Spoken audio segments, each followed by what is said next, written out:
Thank you, Vaidas. And let me introduce myself. I'm Alex Tomig. I'm pre-sales working together with Bluebridge. And we would like to discuss and present some statistics about the DDoS. So from our knowledge, because Arbor Networks that was acquired in 2015 by NetScout. So we have a 20 years history of the DDoS protection and the analytics and intelligence around the DDoS.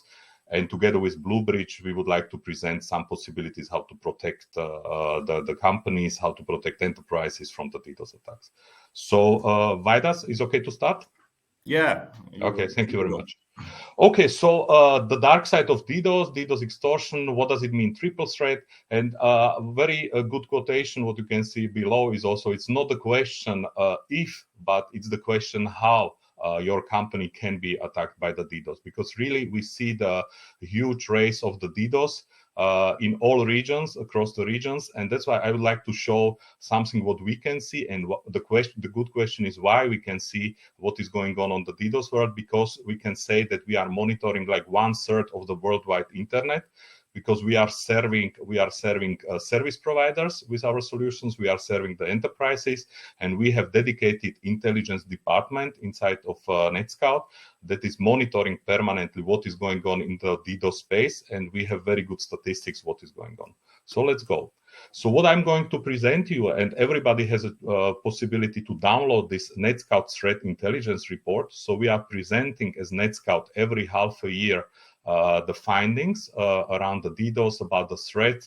And if you are interested, please just go to the netscout.com/threat report, or you will find it on our webpage and to find more details. But where I would like to start is just the general understanding, because I don't know. So I think DDoS you definitely heard in the newspapers, as I saw also in the Lithuania, but just a couple of basic about what is the DDoS.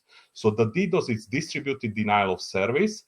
And basically, it means to consume some resources and find the weaknesses of the solutions. It can be the firewall, it can be the web page, and basically the block access to any kind of resources by consuming the capacity of those devices. Very often, the people think that only the DDoS attacks it mean huge amount of traffic, which is correct, which we call the volumetric attack. But this is not only the attack that are known. So then there are also the application layer attacks that are attacking, for example, your web pages. So they do not have to be very huge, very large, but they are blocking access to your web pages. And there are also the state exhaustion attacks. Those state exhaustion attacks are typically attacking stateful devices like your firewalls, your VPN concentrators, load balancer, and so on. So that's why there are 3 types of the attacks, and that's why we need to be ready. We need to be capable to protect against all 3 types of attacks. So at a glance, here are the statistics from the report. So in the 2021, we saw almost 10 million attacks worldwide. The positive information is it's a 3% decline against the 2020, but it's still 14% increase over the 2019. And what is most important for the enterprises is the potential of the revenue loss. So that's why how much money your company can lose in case it will be attacked.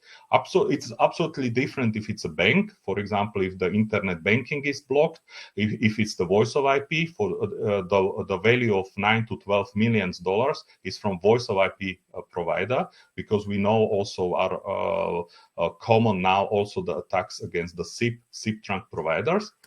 And free, what does it mean? So it's not so difficult to start any DDoS attack. So that's why the understanding, no, DDoS is something very complex, very complicated, and I need to be somewhere from the dark web. It's not true. It's very, very easy to start a DDoS attack. So I took some statistics, and yesterday, as we were preparing with Vaidas these slides, so I found on your portal, Delphi, the information that one of the portals in Lithuania was attacked by the DDoS. So that's why it's really in all the countries. And then from our statistics, I also took some statistics for first 5 months from 2022. And you can see also that the largest attack in Lithuania was in February, and it was 174 gigabits per second. So this is also significant attack. So, and that's why the discussion also, so who can protect me against attack, which is 174 gigabits per second? So those are all the discussions that we need to ask. And on the worldwide scale, you know, the largest attacks in 2021, DDoS attacks was up to 3.8 terabits per second. And that's why it's a valid question to ask, so do I have a service provider that can protect me against such a large attacks? Do I have some cloud solutions that are able to protect me? Also, what I took some statistics are from the countries, but please, just for understanding, if on the first place is United States, it doesn't mean that somebody from US is attacking Lithuania. The thing is, because we are talking about the DDoS, so distributed. So those are exactly the bots that are spread around the whole world, and then where the attacks, where the whatever, if it's amplification is coming to Lithuania, the bots can be spread it in the cloud, spread it all around the world. So that's why such a countries, as you can see here, and the number of attacks. This is what you can see on the picture in the middle. And on the right side, in the corner, in bottom, you can also see some screenshot from the, let's call it from the dark web. So how easy and how cheap it is to start the DDoS attack. So it's easy to order just for $10 per month. The attack that will take 600 seconds. It's multi-vector attack, and you can buy for very cheap, and anybody can basically start the attack against the competitor, against anything else in the world. So key findings from the report, from what happened in the second half of 2021. So the triple threat, what does it mean? So it's not only the DDoS. So basically those gangs that are starting those attacks are basically combining it's very typical, some ransom attacks, ransom attack, then the data theft, data encryption, and DDoS is just part of those kind of attacks. So it's not about that the gang is taking care and the gang is doing only the DDoS, but you know, you've heard about the ransomwares, encryption of your data, the lost or the stolen data, and you need to pay by bitcoins. So really, so those are very, very combined attacks, and you need to be very careful. Flood attacks, as I said from the statistics, what is a little bit positive is that those typical TCP SYN attacks or the flooding attacks are a little bit coming down. And why? Because everybody understood that, you know, so they need to have some kind of basic protection against flooding, and many providers are offering the protection against the floods. So that's why those gangs decided to do much more targeted, so horning missile attacks against targeted companies. So that's why there were the campaigns against the banking sector, against the retail. So they are more and more sophisticated, very, very targeted, or there is a group that is concentrating only on the attacks against the voice over IP providers and so on. What is also interesting, what we can see, that very often in the past for the DDoS, very simple, whatever MikroTik routers were used, but more and more the botnets that are used are really the server class, so big machines that are used for those attacks. And so that's why those are sophisticated, distributed, targeted. So really we can see the huge rise of the server class botnet companies, the gangs that are organizing those attacks. And as I mentioned on the previous slide, DDoS for a hire or DDoS as a service is basically free of all, and anybody just going to the proper page can start the attack. So it's not rocket science anymore. And we have another topic that is coming to mind, because at the moment, like, I don't know, 70-80% of the traffic on the internet is encrypted. And especially those application layer attacks are hidden or are encrypted inside of the communication. So how to be protected against encrypted attacks that are, you know, the hidden. So if the web server is attacked, typically the traffic that is accessing the web servers is SSL and is encrypted traffic. So what kind of solutions are possible to offer for that? Here are the three largest groups that operated in 2021.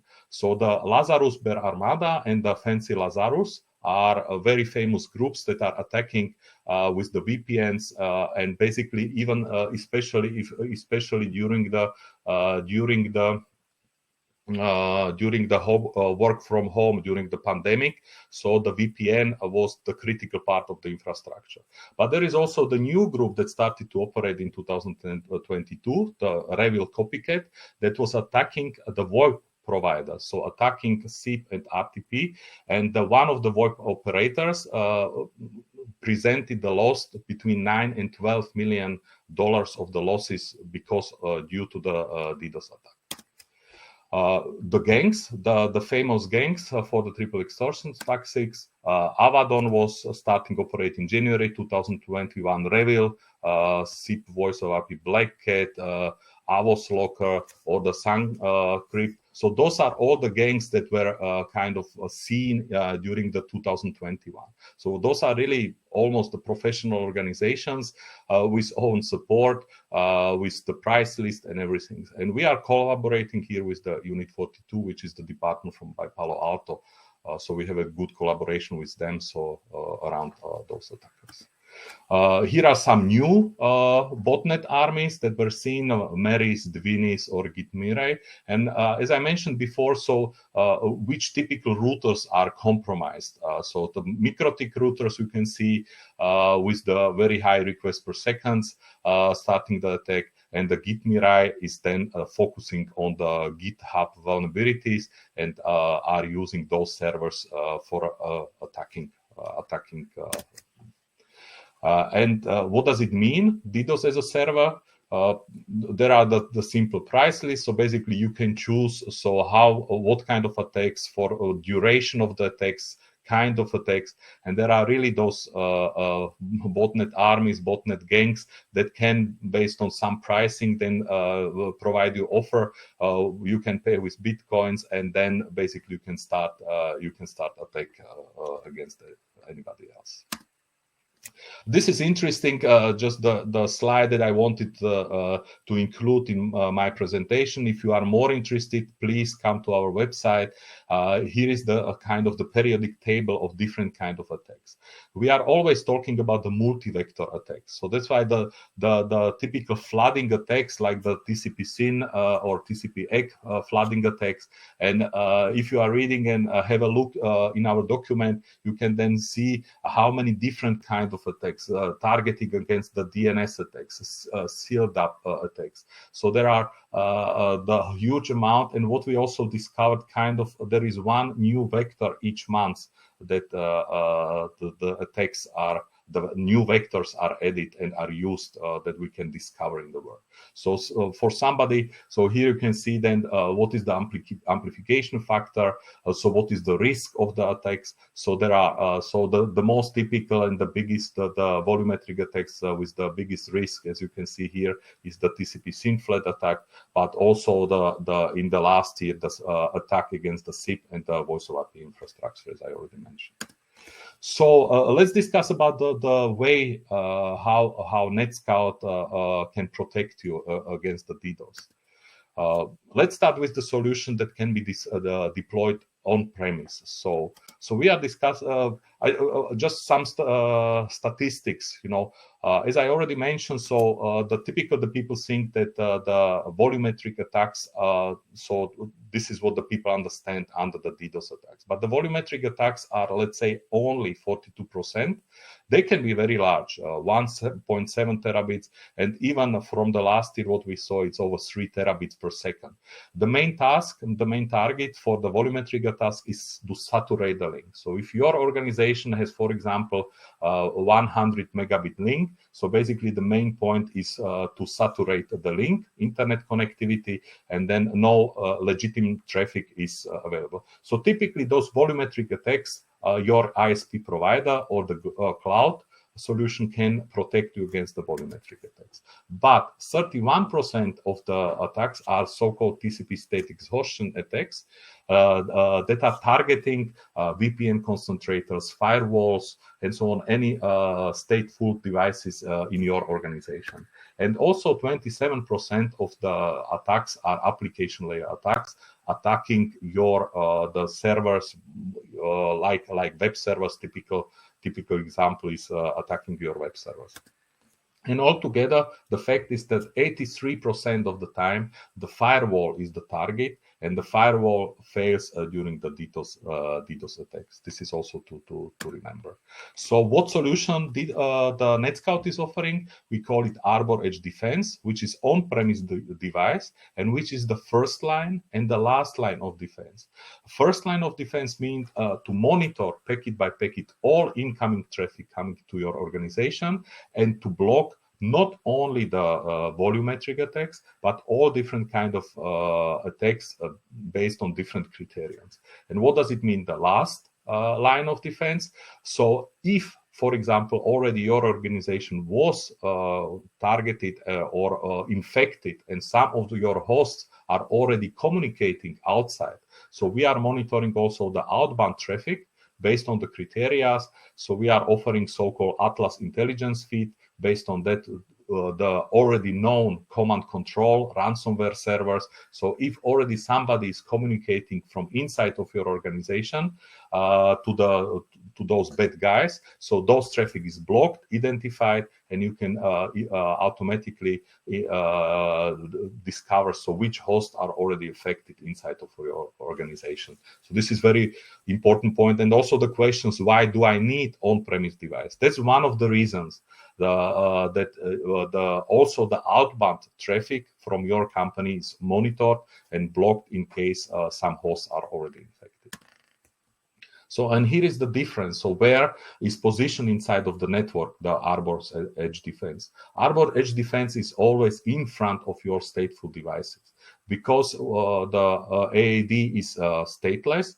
Monitoring and blocking packet by packet all the traffic in the both direction. It is protecting the VPN, firewalls, load balancers, and any kind of stateful devices. So it is visibility, it is protection, and it's capable to block the traffic. Why the outbound? I think I already mentioned, and here is the one example that my colleague did during the proof of concept. So the customer said, no, we do not need, we do not have any DDoS, and we have everything safe in our network. And the colleague just installed the AAD inside of the infrastructure, and the first what he discovered that there was the host that was identified by Atlas threat category. So based on our intelligence, so in the information, and some of the host was already kind of affected by SolarWinds Sunburst and was already communicating from the inside to the bad guys. What is the intelligence report? So NetScout is offering, based on the know-how, is offering a so-called Atlas feed, AIF, which is updated on daily basis. So on daily basis, AAD gets update from NetScout about the newest threat. A good example was a couple months ago, the Log4j started to be spreading around internet. So we instantly informed our customers through the intelligence feed that be careful, there is a new known attack, and just check if this is in your. But we are also supporting the third parties feeds. So there is a worldwide standard which is called Stix or Taxi. So we can connect AAD to any kind of third party feed. Some feeds are for free, some feeds you need to pay for, and you get additional information, and you are protected against those additional threats also.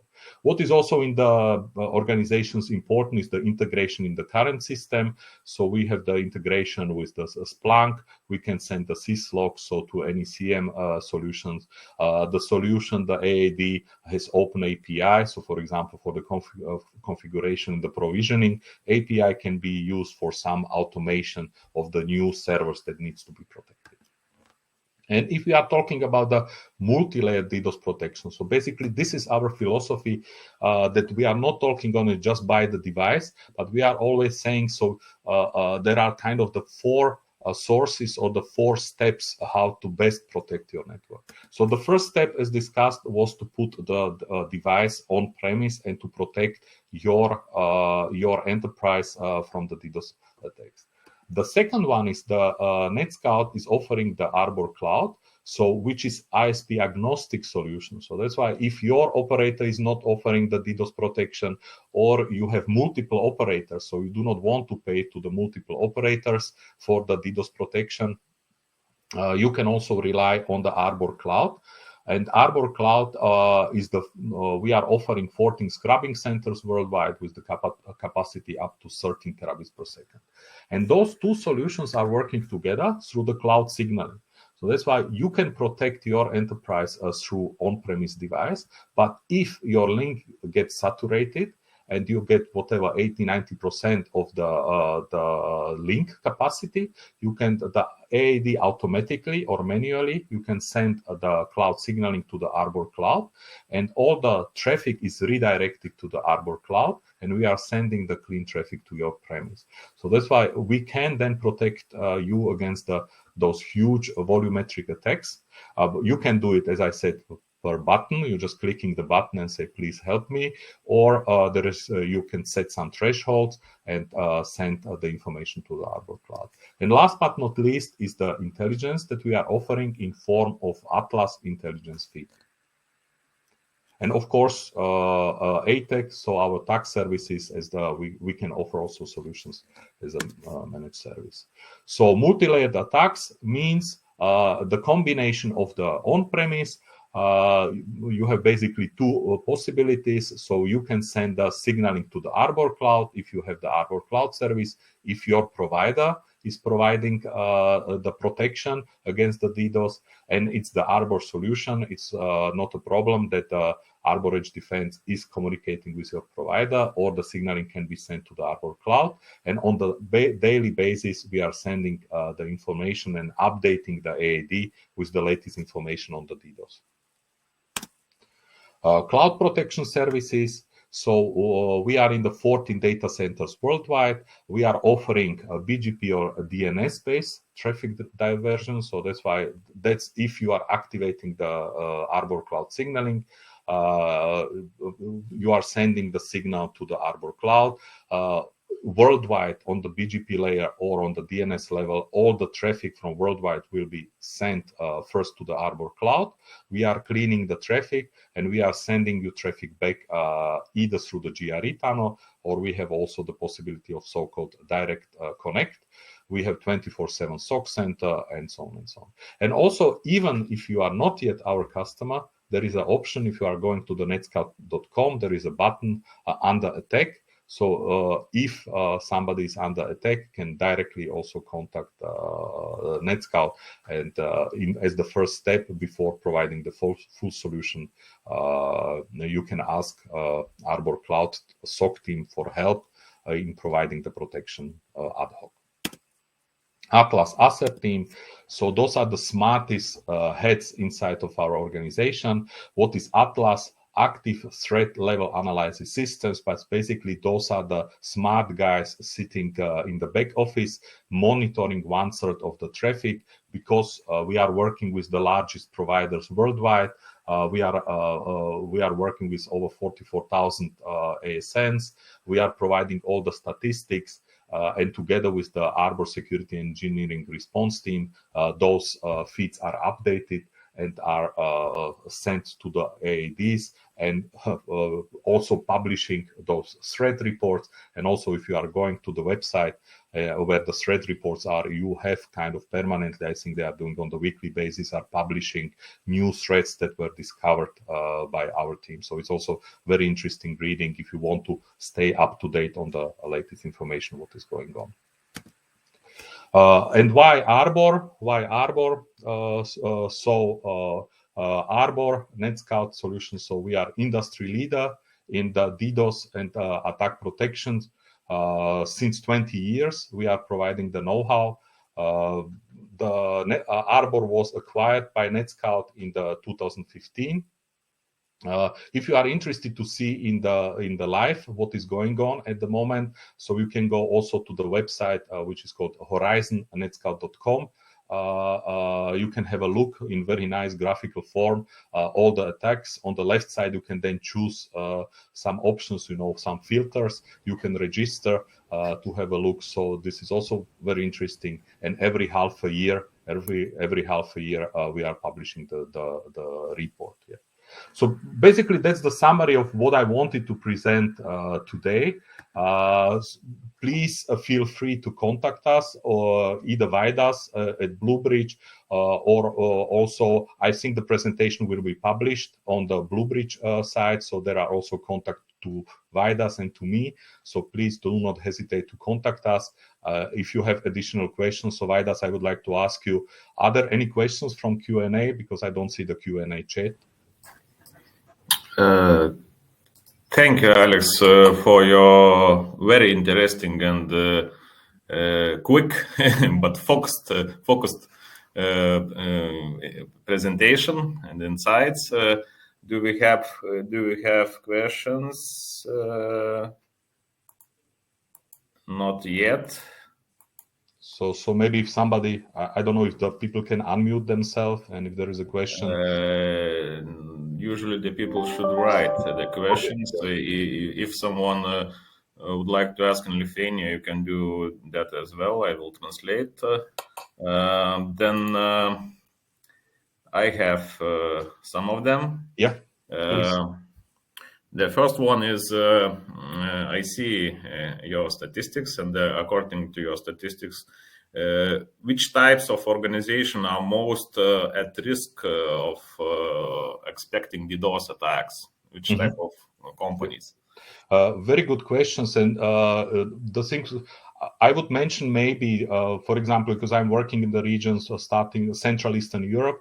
So we had very targeted attacks. For example, in Hungary, it was in all newspapers where the largest banks in Hungary were attacked. So that's why those groups are always concentrating to some targeted customers. So we have a lot of customers from the banking sectors, because you can imagine if the internet banking is not working, or so there is they are losing a lot of money. So the banking finance sector is definitely the one of those. But actually, we can say everybody who has any kind of web presence and can be attacked. So we are working with the worldwide logistics companies, insurance companies. So anybody who is dependent on but it can be also the retail. If you have your web shop and the web shop is attacked through the DDoS, it's not accessible. So of course you can calculate how much money you would lose if it's not accessible or the payments are not possible. So definitely anybody with the web presence, but globally there are attacks against the finance sector, what we can see, against logistics, and in the last year what also appeared was against the voice of IP providers. Okay, and what is the main goal of these attacks? Not goal, but who usually ordering it? It's kind of political issues or commercial, it's competitors or some enemies from other countries. Very typical. It's as I mentioned in the beginning. So we are talking about the triple threat. What does it mean? So it's the DDoS is just the tool that is used for the ransom. So that's why the extortion attack means that, so I'm going to send you the DDoS attack if you are not paying me whatever 2 Bitcoins. So those are the typical attacks, and those are combined. So that's why ransomware together with the DDoS. So DDoS is very often as a tool to get some ransom from the customer. So if I say commercial or the money, so that's why very, very often, just to get money from the customer. Okay, looks like it's a huge risk not only to lose the connectivity or internet, or clients. It's also a possibility to lose data. Absolutely, and this is this triple extortion. So breaching the company. Either encrypting the data or stealing the data, and then ask Bitcoins, ask money to either unlock the data, to get back the data, or not to get additional DDoS attack. So basically, always it's about the money.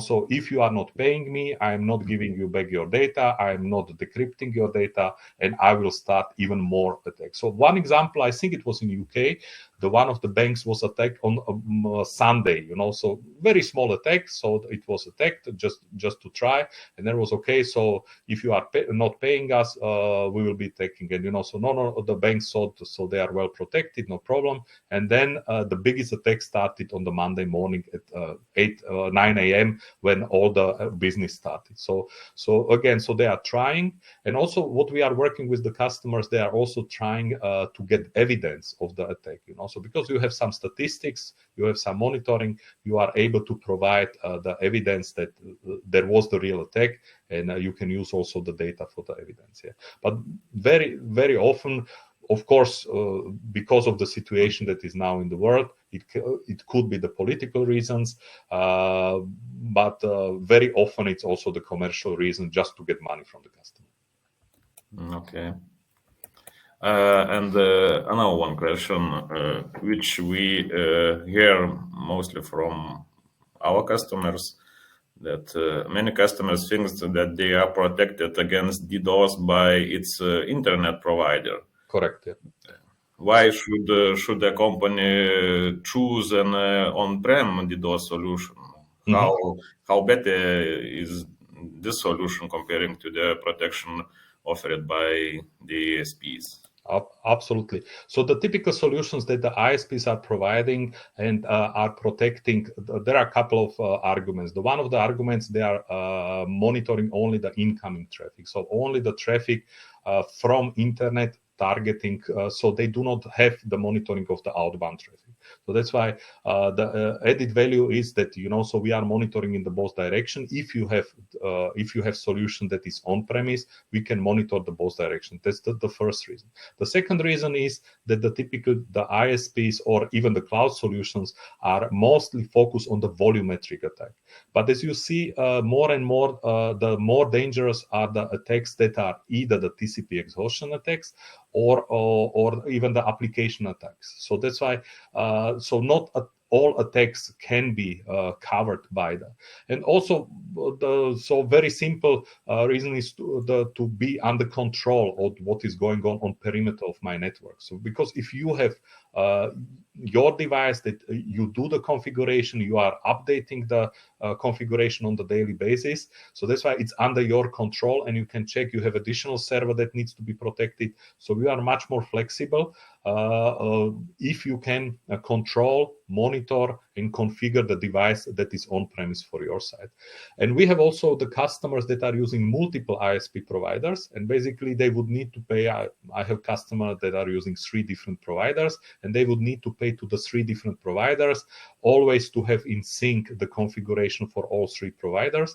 So for them, they decided to go for the on-premise solution in the combination with the cloud, to have the full control, not to pay to the 3 different providers. So those can be the different reasons why to have either only on-premise or the combination of on-premise plus cloud solution.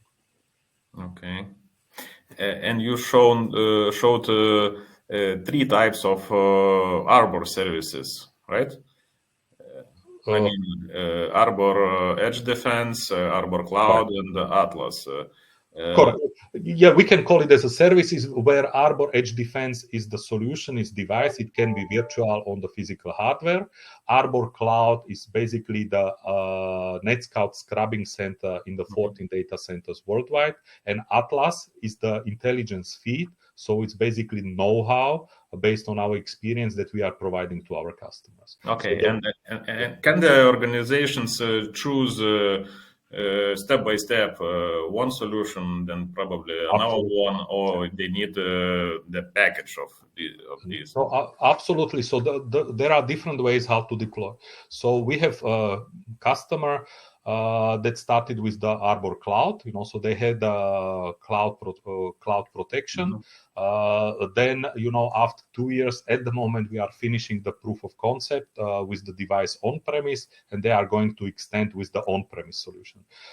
We have other customers, they started other way around. They started with the on-premise device, and afterwards they can decide, are they going to cooperate with the service provider, or they are going to add cloud services on top of it. So there are different ways. So of course, you can start step by step, either with the on-premise device or with the cloud-only protection. Sounds good.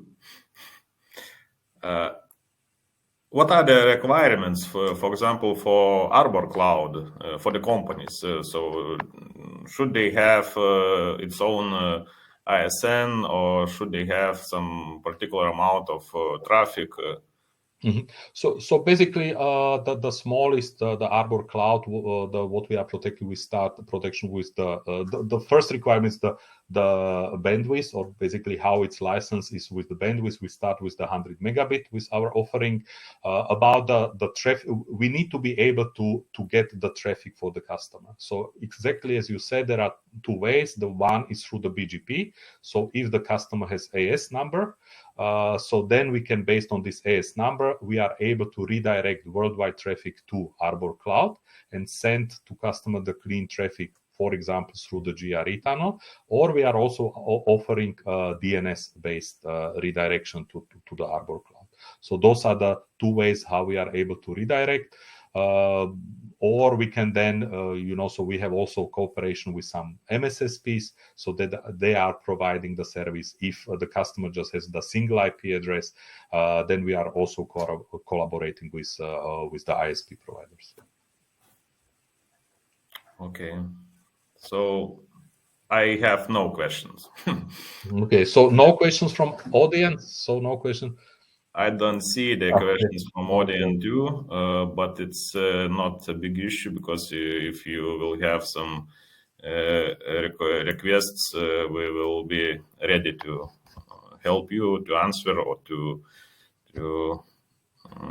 talk to the vendor, to NetScout, and even to make some live presentations. Okay. So thank you very much, Bluebridge, for organizing this event. As I mentioned, so your contact, so Vaidas from Bluebridge, if you would like to discuss what kind of solutions will be interesting for you. If you would like to have the more detailed discussion, please contact us. We can have a dedicated meeting. So thank you very much, and please don't hesitate to contact us with the further question. Thank you. Okay. Thank you, Alexander.